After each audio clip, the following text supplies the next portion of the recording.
Hi guys, I'm Gasha. Welcome to the channel and welcome to our coffee times.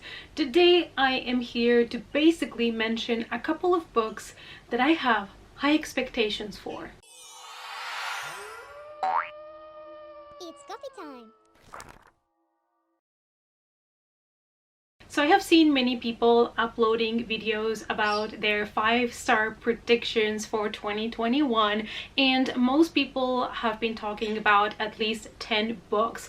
But I'm trying to keep it realistic here, because if you guys have been following me for a little bit, you know that I made a plan for my 2021 TBR card to make sure that I was gonna get to as many different books as possible, and I don't want to overload the card already in January, and I just wanted to pick books that I also have the feeling that can potentially be books that I would really enjoy. Also, I don't normally give 5-star ratings to many books anymore.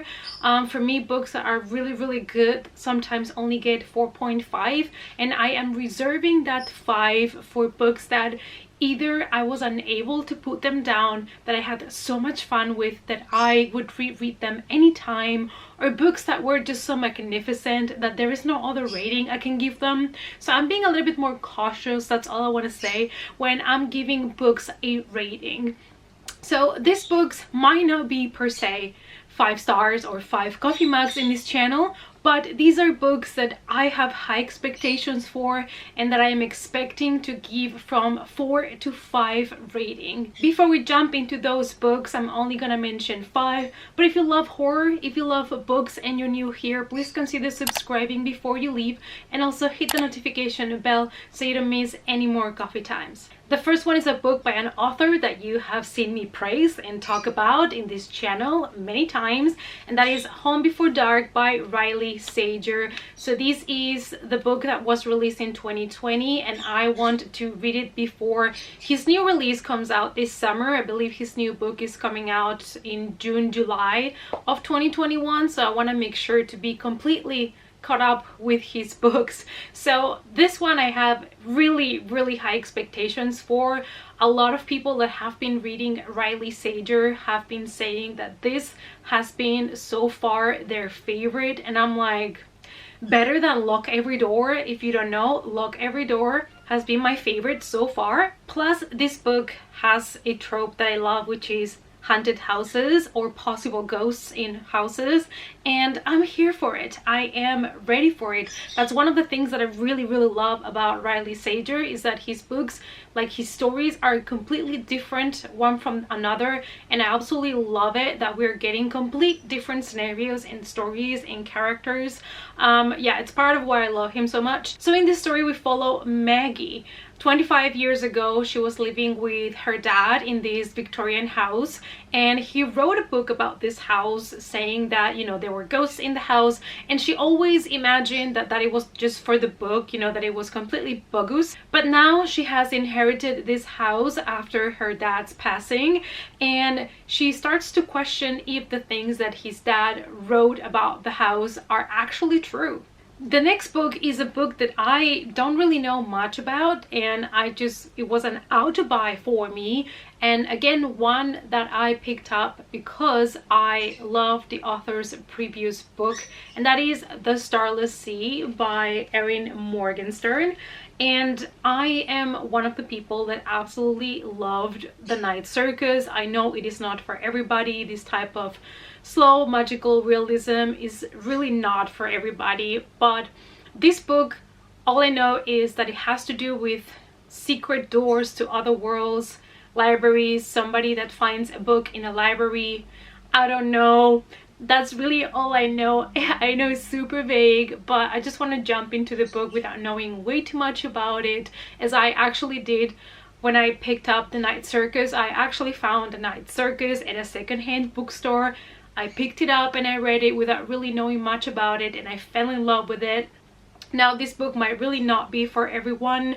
I believe it's again magical realism, kind of slow pace, but the plot, or what little that I know, it kind of reminds me of either The Wayward Children or the 10,000 Doors of January, and I absolutely loved both of those books, so I think this is going to be right up my alley. The next one is again a book that I picked because I know the author, and I'm really hoping I'm going to enjoy this story that sounds kind of crazy, and that is Horns by Joe Hill. This is a story about a guy that is out one night doing terrible things. He gets really drunk, he gets super smashed, and the next morning he wakes up with a super hangover, a super headache.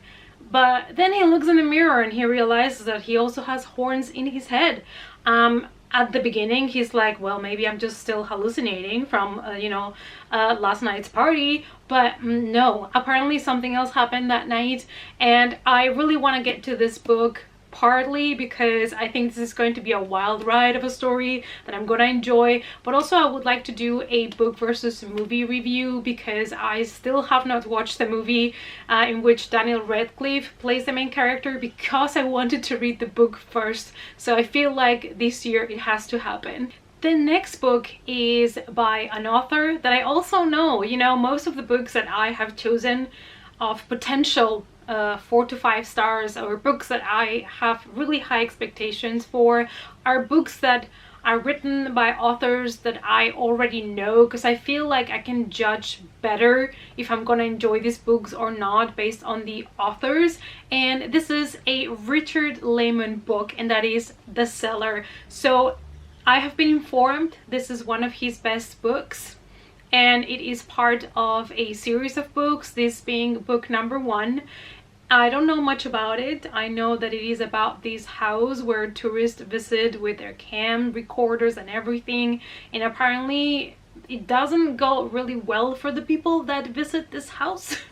It is kind of short, and I have not put any Richard Lehman book on my TBR card for this year yet, so I thought it was the perfect moment to add one at least for this year, since I have been enjoying his books for the past couple years and I've heard really good things about this one, so I'm hoping it's going to be one that it's going to get a high rating. And the last one that I have put in this list, and you've guessed right, I also have read something else by the author, that is Us Against You by Frederick Backman. This is the second book, the follow-up to Bear Town, that I read last December, and I absolutely loved it. It broke my heart, but it is so beautifully written. It is such a great story, and this is the second part in which we are still following the same town plus another town, and something happens and I believe somebody ends up dead, and I'm here for it. I'm hoping for the same beautiful writing style, the same amazing character development. I'm still also thinking this book is gonna break me, but I also expect this book to be a book that is gonna get a high rating from me. Alright, you guys, so these were 5 books that I have high expectations for, 5 books that I am really excited to get to because I do know the authors. I have really enjoyed other books by the same authors, so I'm hoping to give them a high rating. Let me know down below what you thought about these books. Have you read them yet? Have you enjoyed them? And what is one book that you are nearly 100% sure that you're gonna give a 5-star rating? Let's talk about it in the comments down below. Thanks so much for watching, you guys. Please give the video a big thumbs up for support, and I hope to see you all guys in the next coffee time. Bye!